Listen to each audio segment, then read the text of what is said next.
Hi, today I'm going to read Horton Hatches the Egg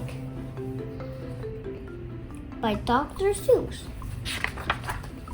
Sighed Maisie, a lazy bird hatching an egg. I'm tired and I'm bored, and I have kinks in my leg from just sitting here day after day. It's work, how I hate it. I'd much rather play. I'd take a vacation, fly out for a rest. If I could find someone to stay on my nest. If I could find someone, I'd fly away free. Then Horton the elephant passed by her tree. Hello, cried the lazy bird, smelling her best. You have nothing to do and I do need rest. Would you like to sit on the egg in my nest? The elephant laughed. Why of all silly things? I haven't feathers and I haven't wings. Me on your egg? What doesn't make sense?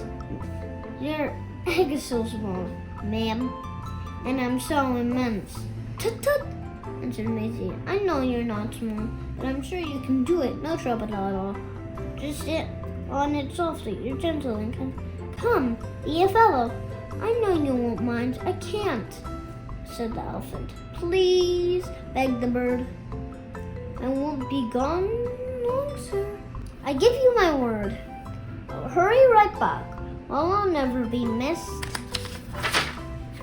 Very well, said the elephant. Since you insist. You want a vacation? Go off. Take it. I'll sit on your egg and I'll try not to break it. I'll stay and be thankful. I mean, what I say. Toodaloo! Sang out Maisie and fluttered away. The first thing to do, muttered Horton. Let's see, the first thing to do is to prop up this tree and make it much stronger. That has to be done before I can get on it. I must weigh a ton. Then carefully, tenderly, gently he crept the trunk to the nest where the little egg slept. Then Horton, the elephant, smiled. Now that's that. And he sat, and he sat, and he sat, and he sat. And he sat all that day, and he kept the egg warm. And he sat all that night through a terrible storm. It poured in at lightning, it thundered, it rumbled. This isn't much fun, poor elephant grumbled. I wish she'd come back, because I'm old and I'm wet, and I hope that Maisie bird doesn't forget.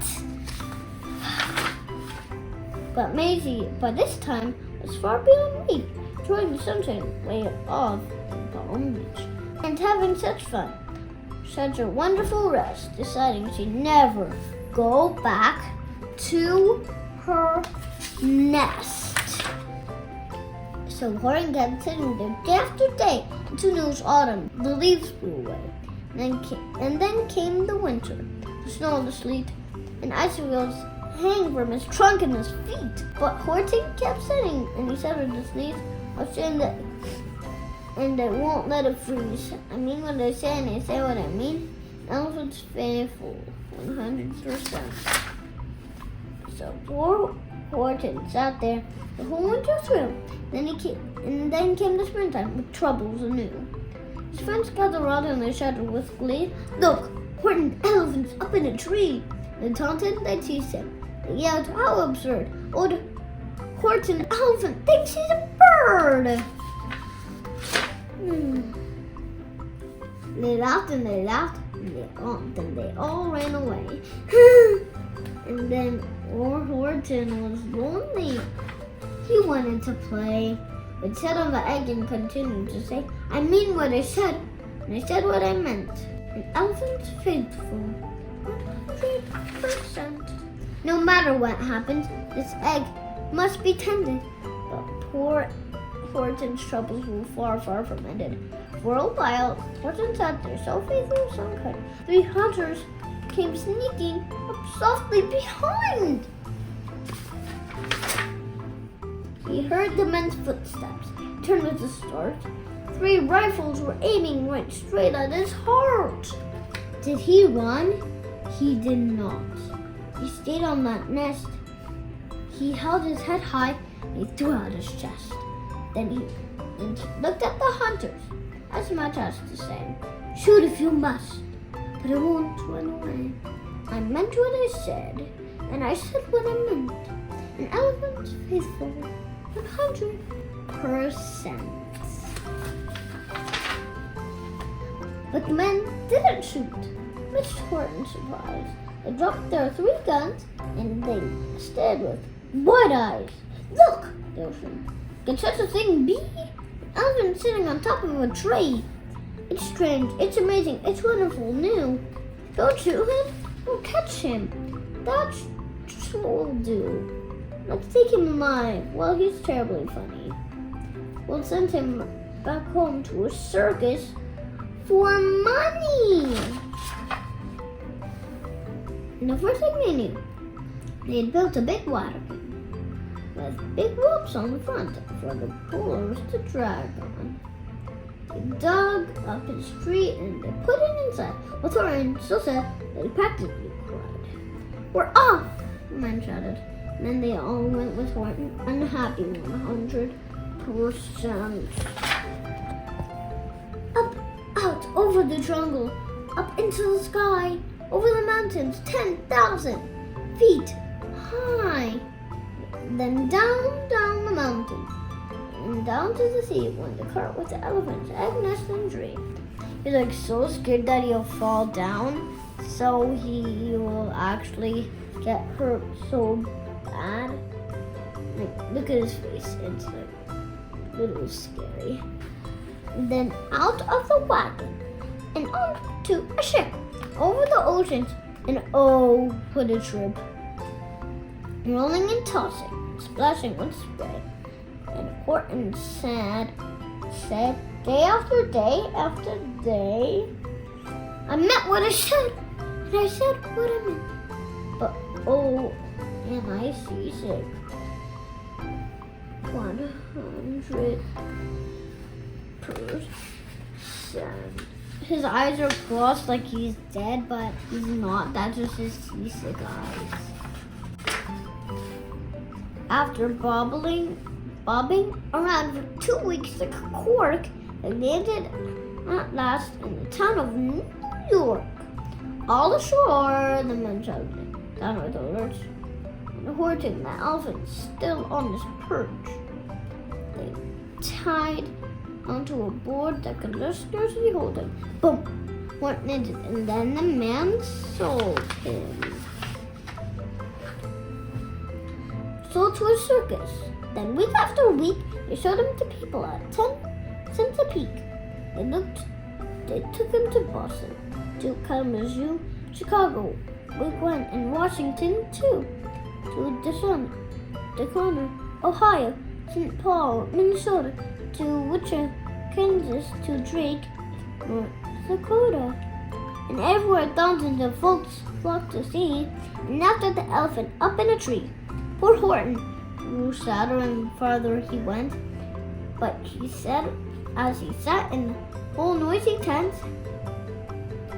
"I meant what I said, and I said what I meant. An elephant faithful 100%. Then one day, a circus show happened to reach a town way down south, not far from Palm Beach, and walling along way up in the sky, who all of the people should come chance to fly by.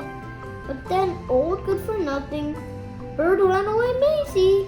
It's on vacation and just as lazy.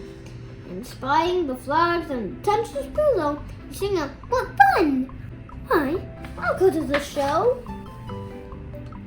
And she swooped from the clouds through an open tent door. "Good gracious," asked Maisie. "I've seen you before." Poor Horton looked up. His face ready to talk, started to speak. Before he could talk, there rang out the noises, ear-splitting squeaks from the egg that he'd sat on for 51 weeks. A thumping, a pumping, a loud scratching. "My egg!" shouted Horton. "My egg! mine. It's hatching. But it's mine, screamed the bird. Then she heard the work was all done. No, she wanted it back. It's my egg, she sputtered. You stole it from me. Get off of my nest and get over my tree. Poor Horton back down with a sad, heavy heart. But then at that very instant, the egg burst apart. And out of the pieces of red and white shell from the egg that he'd sat on so long and so well, Horton the elephant saw something whiz. It had feathers. It had ears and a tail and a trunk, just like his. And the people came shouting, "What's all this about?" They looked and they stared with their eyes popping out. They never seen anything like it before. My goodness, my gracious, they said. My word, it's something brand new. It's an elephant bird. And it should be. It should be. It should be like that. Because Horton was faithful and he said he meant what he said, and he said what I meant. Wait for it, it's different. And they sent him home happy. 100%. The end. Thank you very much. Make sure to hit the bell and go to lilybooks.com. Thank you.